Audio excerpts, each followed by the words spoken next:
Hello friends, welcome. আশা করি ভালো আছেন সবাই। আজকের ভিডিওতে আমি দেখাবো মাইক্রোসফট এক্সেলের কোনো একটা টেবিলের কোনো একটা সেলে যখন আমি এভাবে ডাবল ক্লিক করব তাহলে ওই সেলের সংশ্লিষ্ট টোটাল রোটি কিভাবে হাইলাইটেড হবে। আমি যখনই কোনো একটা সেলে ডাবল ক্লিক করছি তখন ওই রো এর সবগুলো সেল এভাবে হাইলাইটেড হচ্ছে। আমি যদি এখানে ডাবল ক্লিক করি তাহলে দেখুন এই যে 6 নাম্বার টোটাল রোটি এভাবে হাইলাইটেড হবে। তো আজকে আমি দেখাবো কিভাবে এই কাজটি করতে হয়। তো এর জন্য আমাদের যেটি করতে হবে তা হচ্ছে আমরা এই টেবিলের যে কোনো একটা সেলে প্রথমে ক্লিক করব, তারপর কন্ট্রোল এ প্রেস করব। তাহলে আমাদের টেবিলটি সিলেক্ট হয়ে যাবে। এবার আমরা যে হোম মেনু থেকে আমরা কন্ডিশনাল ফরম্যাটিং এ যাব, এখানে আমরা ক্লিক করব, তাহলে অনেকগুলো অপশন আসবে। এখান থেকে আমরা যাব নিউ রোলে। তাহলে নিউ ফরম্যাটিং রোল নামে একটি ডায়লগ বক্স আমাদের সামনে আসবে। এখান থেকে আমরা নিচের দিকে দেখুন use a formula to determine which cells to format, এখানে ক্লিক করব।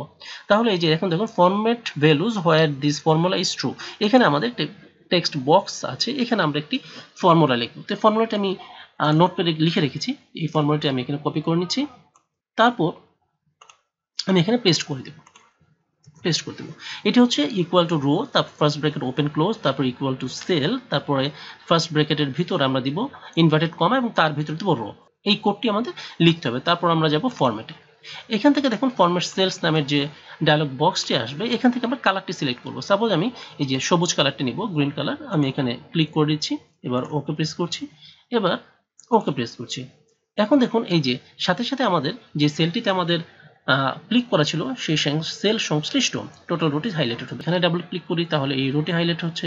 আমি যদি এখানে ডাবল ক্লিক করি তাহলে এই রোটি হাইলাইটেড হচ্ছে। এভাবে আমরা যে কোনো টেবিলের যে কোনো সেলে যদি আমি ক্লিক করি টোটাল রোটি হাইলাইটেড হবে।